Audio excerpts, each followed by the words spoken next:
Assalamualaikum warahmatullahi wabarakatuh. Anda tahu ini? Ya, ini adalah mushaf Al-Quran. Di dalamnya berisi 30 juz yang terdiri dari 114 surat yang diawali dari surat Al-Fatihah dan diakhiri dengan surat An-Nas.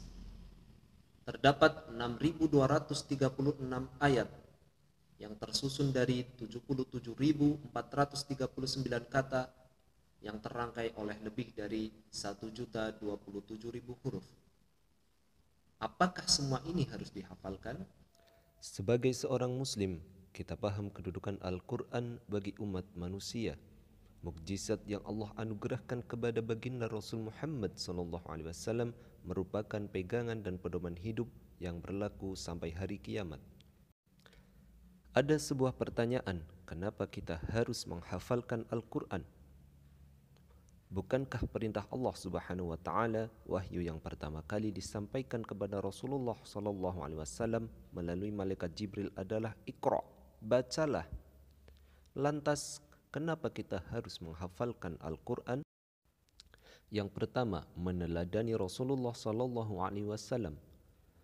Rasulullah menerima wahyu secara hafalan, mengajarkannya secara hafalan, dan mendorong para sahabatnya untuk menghafalkan Al-Quran. Rasulullah sallallahu alaihi wasallam menghafal dalam dadanya, ditempatkan dan dihayati dalam hati, kemudian diamalkan dalam kehidupan sehari-hari. Begitu juga para sahabat, banyak di antara mereka yang ikut menghafalkan Al-Quran karena kondisi sebagian para sahabat tidak mampu baca dan tulis. Akan tetapi, mereka dianugerahi daya ingat yang sangat kuat. Oleh karena itu, sebagai umatnya sudah selayaknya kita meneladani Rasulullah sallallahu alaihi wasallam untuk ikut serta menghafalkan kalamullah ini. Yang kedua, menjalankan perintah Allah Subhanahu wa taala. Terdapat banyak dalil yang menganjurkan untuk menghafalkan Al-Quran. Allah Subhanahu wa taala berfirman yang artinya, sebenarnya Al-Quran itu adalah ayat-ayat yang jelas di dalam dada orang-orang yang berilmu. Al-Quran Surat Al-Ankabut ayat 49. Menghafal Al-Quran merupakan tugas sebagian umat, dalam arti harus ada beberapa orang yang menghafal seluruh isi Al-Quran. Imam Ibn Bas mengatakan, menghafalkan Al-Quran tidak wajib. Menghafalkan Al-Quran hukumnya anjuran. Namun ini kewajiban yang harus dihafalkan oleh sebagian kaum muslim. Dalam arti hukumnya adalah fardu kifayah, fatwa Ibn Bas. Yang ketiga, Al-Quran memberi syafaat baginya. Nabi SAW bersabda yang artinya, rajinlah membaca Al-Quran karena dia akan menjadi syafaat bagi penghafalnya di hari kiamat. Hadis riwayat Muslim. Salah satu pahala orang yang menghafalkan Al-Quran adalah kelak di akhirat orang tuanya akan diberikan mahkota cahaya. Nabi SAW bersabda yang artinya, siapa yang menghafalkan Al-Quran, mengkajinya dan mengamalkannya, maka Allah akan memberikan mahkota bagi kedua orang tuanya dari cahaya yang terangnya seperti matahari.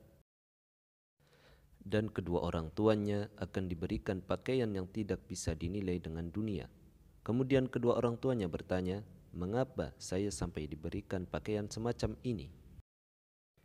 Disebabkan anakmu telah mengamalkan Al-Quran. Hadis riwayat Hakim.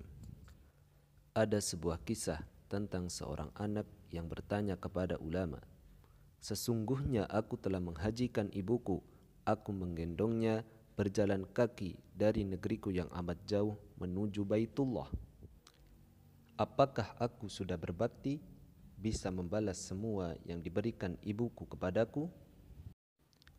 Kemudian ulama itu menjawab, sungguh semua yang kau lakukan itu hanya mampu membalas satu kali kakimu menendang saat kau masih dalam perut ibumu.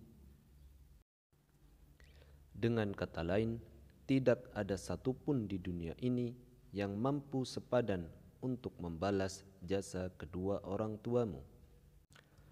Maka balaslah mereka ketika di akhirat dengan menghadiahkan mahkota cahaya sesuai dengan janji Allah dan Rasul-Nya. Wallahu a'lamu bis-shawab. Wassalamu alaikum warahmatullahi wabarakatuh.